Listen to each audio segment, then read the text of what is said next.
Nature always called Mother Nature? Perhaps it's because, like any mother, she quietly manages so much of our living without our ever realizing there's a woman at work. Why, right from the beginning, we breathe and sleep and wake up with no more conscious planning than we used in sprouting teeth. Mother Nature controls many of our routine bodily processes through automatic control centers called glands. The story of menstruation really begins with one particular gland. It's located here at the base of the brain, and it's called the pituitary gland. In our childhood years, this pituitary gland concentrates on producing growth hormones, busy little messengers which circulate through the bloodstream. They order the various bones and tissues to get growing.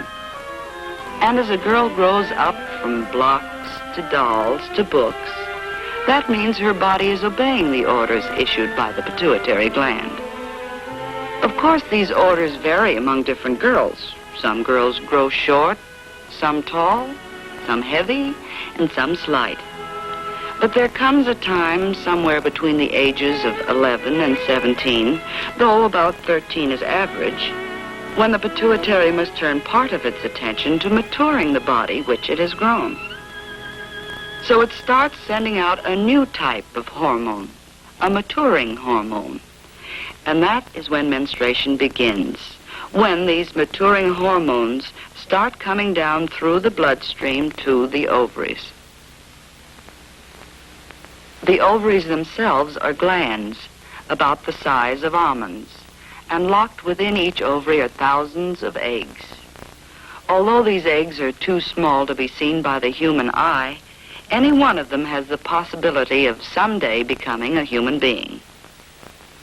Near the ovaries are the fallopian tubes, short canals which lead to the uterus or womb. This hollow pear-shaped organ opens into the vagina, which is part of the birth canal, and is the external opening for this whole group of organs.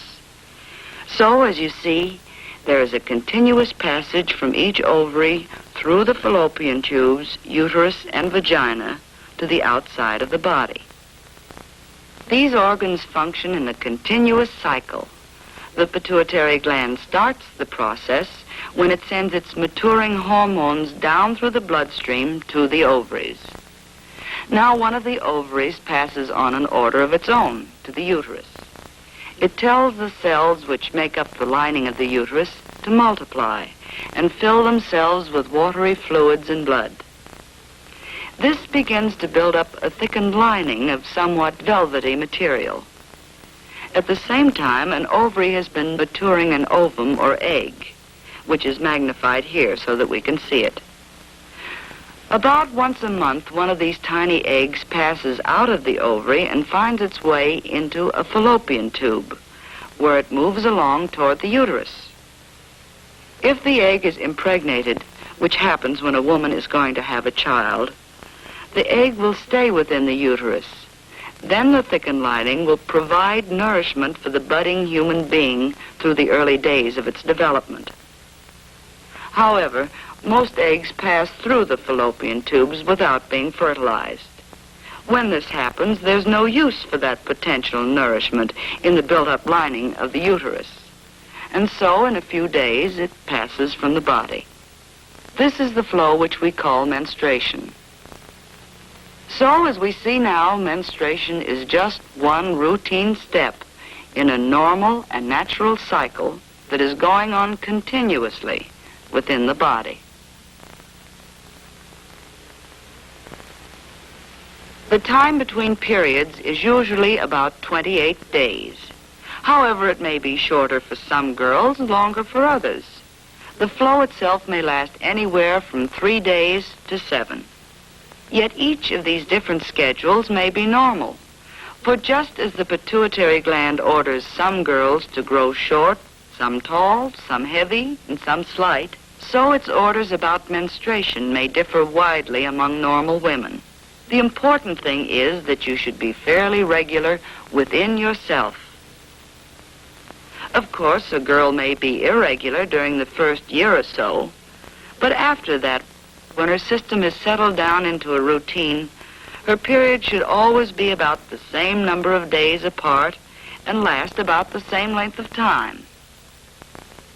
Try not to throw yourself off schedule by getting overtired, emotionally upset, or catching cold. And if your timing goes seriously wrong, or you're bothered with severe cramps or headaches, you should have a talk with your doctor. Of course, you'll want to keep a personal calendar. Mark the first day of each period and check to see that there are about the same number of days between periods. It's not only a useful record of past performance, but it comes in handy when you have to plan ahead. This calendar appears in an interesting booklet called Very Personally Yours. This booklet has been prepared to enlarge upon what you learn from this brief film. Among other things, the booklet explodes that old taboo against bathing during your period. Not only can you bathe, you should bathe. Because during menstruation, your perspiration glands are working overtime. Just be careful to avoid either very hot water or very cold water. In fact, it's not a good idea at any time to shock your system with extremes, any more than to let yourself get chilled or to catch cold. And as for the old taboo against exercise, that's nonsense. Exercise is good for you during menstruation. Just use common sense. When you come to think of it, most of your daily routine is on the mild side. It's going to extremes that's wrong and to be avoided. To most girls, the menstrual period should bring no severe discomfort. Some girls have a little less pep, a feeling of pressure in the lower part of the body, perhaps an occasional twinge or a touch of nerves. But don't let it get you down. After all, no matter how you feel, you have to live with people. You have to live with yourself, too. And once you stop feeling sorry for yourself and take those days in your stride, you'll find it's easier to keep smiling and even-tempered. You can do practically everything you normally do. Oh, come now. We said practically everything, provided you take common sense care of yourself.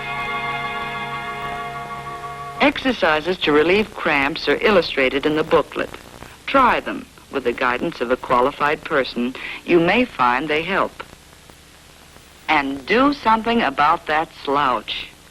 Slumpy posture is just as bad inside as it looks outside. So stand up straight and let the organs function from the position that nature intended. One way to help them function normally is to avoid constipation. You see, your reproductive organs lie between the rectum and the bladder and their external openings, and constipation will disturb the relationship between these organs.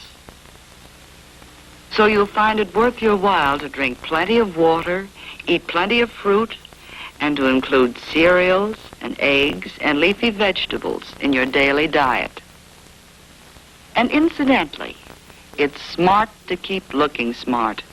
That well-groomed feeling will give you new poise and lift your morale, especially when it's backed up with year-round fresh air and sunshine and plenty of rest and sleep.